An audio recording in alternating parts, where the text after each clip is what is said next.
A nearly hour-long phone conversation has just ended between Russian President Vladimir Vladimirovich Putin and US President Donald Trump. Donald Trump began by informing about the successful passage in the US Congress of the administration's flagship bill on reforms in the tax, immigration, and energy sectors. Trump himself calls this bill a big, beautiful bill. Vladimir Putin wished Donald Trump success in carrying out the planned reforms. Of course, he congratulated him on the upcoming national holiday of the United States Independence Day, which will be celebrated tomorrow.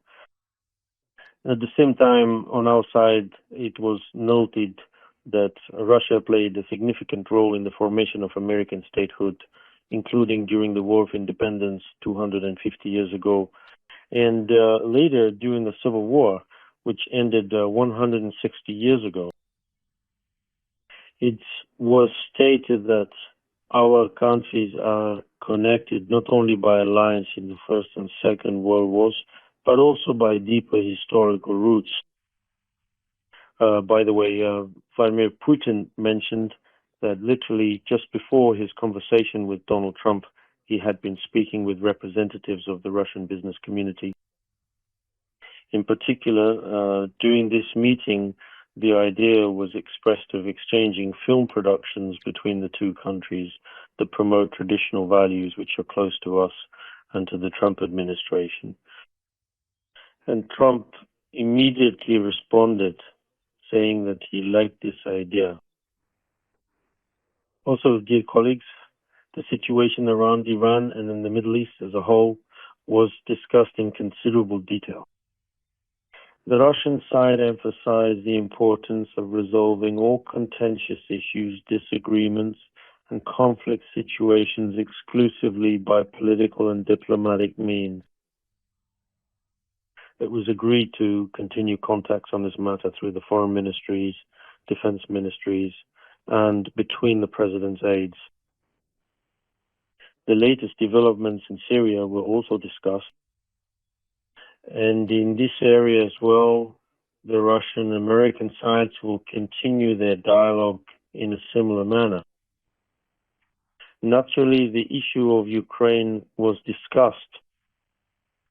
Donald Trump once again raised the issue of the prompt cessation of hostilities.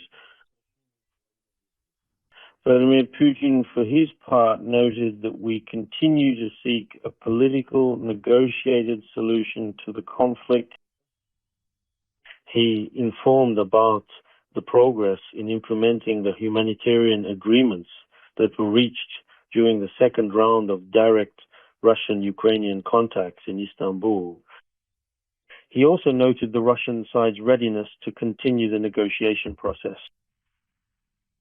Our president also said that Russia will pursue its stated goals, namely eliminating the well-known root causes that led to the current situation, to the present acute confrontation. Russia will not abandon these goals.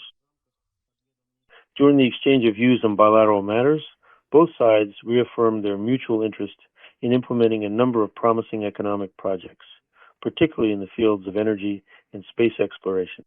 The American side fully understands that, first, the agreements will be the result of bilateral negotiations between representatives of Russia and Ukraine. The specific content of a possible third round was not discussed, but as I have already mentioned, our president stated that we are ready to continue the negotiation process. That is, we are prepared to hold the next third round. Did the president talk about the possibility that it might be time for them to meet in person? No, the possibility of a meeting was not specifically discussed.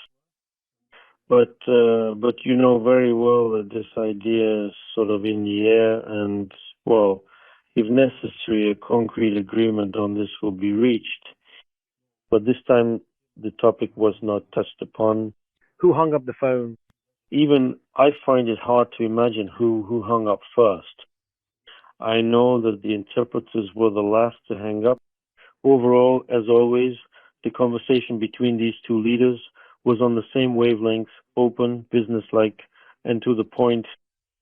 I also said, and I can repeat once again, that the presidents will, of course, continue their communication. The presidents also discussed this, and such an agreement exists. Moreover, either leader can, if necessary, pick up the phone literally at any time during the day. We, as their aides, will arrange the phone contact. Did President Trump inform President Putin about the decision made in the US to suspend the delivery of certain weapon systems to Ukraine? This topic has been widely discussed in the media in recent days and hours. However, during the conversation that took place, this topic was not brought up.